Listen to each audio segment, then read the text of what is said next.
Klinikamizga ota-onalari kelishganida asosiy bezovtaligi bu bosh yassiligi va tepa rakursdan qaraganimizda chap taraflama qiyshiqligi edi. Konsultatsiyada kranial indekslarini hisoblab chiqqanimizda CI pokazateli 106% bo'lib chiqdi. Bu degani bosh yassiligi juda og'ir darajada. Ikkinchi pokazatel bizda CVI, bu bosh asimetriyasi. Bosh asimetriyasini o'lchaganimizda chap tarafli qiyshiqligi 6,6% bo'lib chiqdi.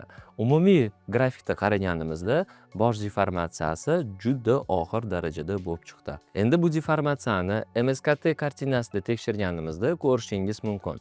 Bosh pachonligi nafaqat tashqi ko'rinishiga, balki suyak sistema buzilishiga ham ta'sir qiladi. Ya'ni bosh suyaklari qiyshayib ketadi. Endi shu bosh suyagining ichidagi miyani ko'rinishi shundoq bo'ladi. Ko'rib turishingiz mumkin, bosh deformatsiyasi qanchalik yuqori darajada bo'lsa, ichidagi miya ham shunchalik eziladi. Bu diagnostikalardan keyin biz shlem terapiyani boshlab va ilk natijalarni 2 haftadan keyin ko'rdik. Ko'rib turganingizdek, bosh yassiligi sekin o'sib, dumollashni boshladi va tepa rakursdan qaraganimizda chap tarafli asimetriyasi to'g'rilanishni boshlandi. Bu bolani biz har 10 kunda qayta ko'riklarda tekshirib va 2 oy ichida shlem terapiya orqali mana bu chiroyli natijalarga erishdik. Endi grafiklarda ko'radigan bo'lsak, bosh deformatsiyasi juda og'ir darajadan 1 oydan keyin o'rta darajaga tushib va 2 oydan keyin yengil darajada lecheniyasini tugatdik. 2D grafikda tekshiradigan bo'lsak, tepa va yon rakurslardan qaraganimizda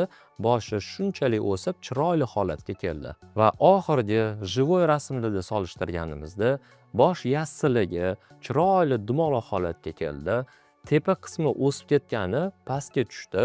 Tepa rakursdan qaraganimizda chap tarafli asimetriyasi o'z simmetriyasiga qaytib va bosh shakli normal holatga qaytdi. Agar siz ham farzandingizda shu kabi bosh deformatsiyani sezgan bo'lsangiz, Neocenter klinikamizga murojaat qiling.